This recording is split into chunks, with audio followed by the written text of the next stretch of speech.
was a challenge to try and capture something as iconic as Alcatraz.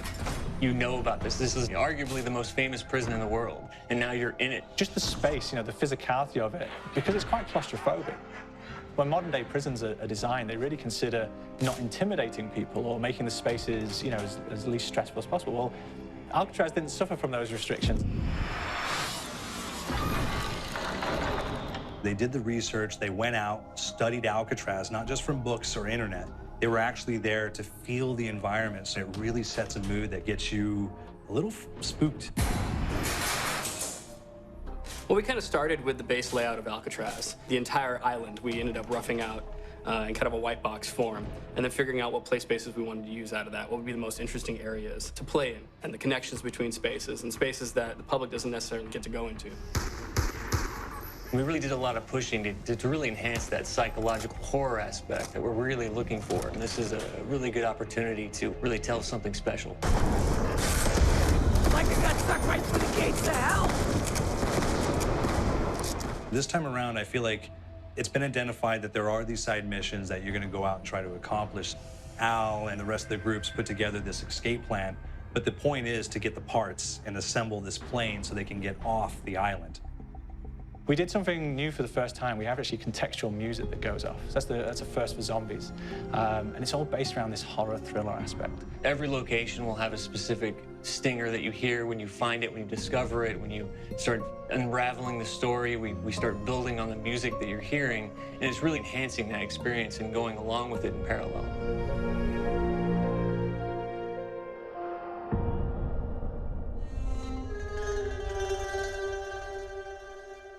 Because we wanted to embrace this kind of horror thriller element, we wanted character actors, guys who could really embody someone and then convey emotion. So that's why we went for guys like Ray Liotta, getting in that kind of guy, we wanted a frantic nature. So he plays a character called Billy Handsome, who's this kind of psychopath who would be employed by the mob to kill people in interesting ways.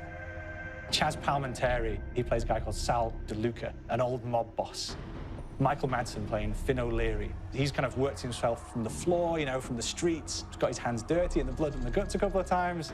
And then we had Joe Pantoliano, and he plays Arthur Arlington, who's nicknamed the Weasel. Those guys, they bring a quality and a subtlety and timing that you can't really identify or try to recreate. Bring it on, dirtbags!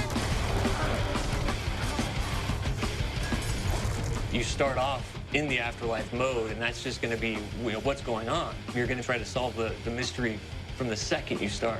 Afterlife, to me, brings a new element, like a new puzzle element. It forces me to think a little bit more or look for the clues or kind of think of zombies on a slightly deeper level.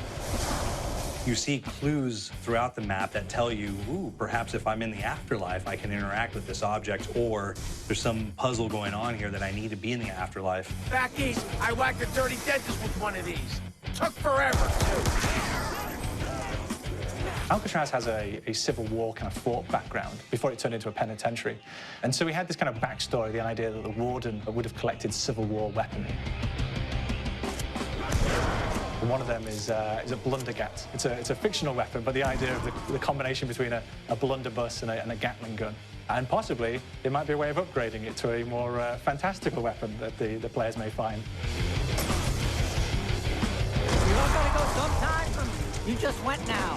There's one main zombie, one big zombie that's going to come through and wreak havoc on your life.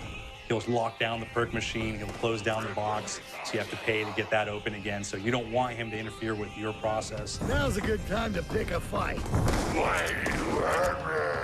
It's a fun challenge. It keeps things moving forward. In terms of perks, we have a new perk called Electric Cherry.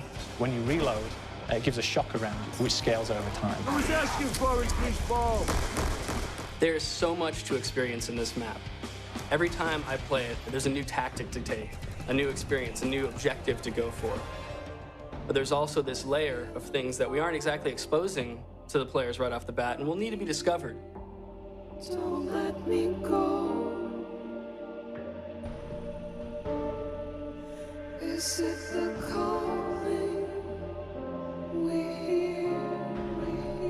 We've got the undead in there, we've got these historical elements, and these fantastic actors all seem to be with peace with each other in this kind of same world. So It's magical, and our team is incredibly excited by it. This is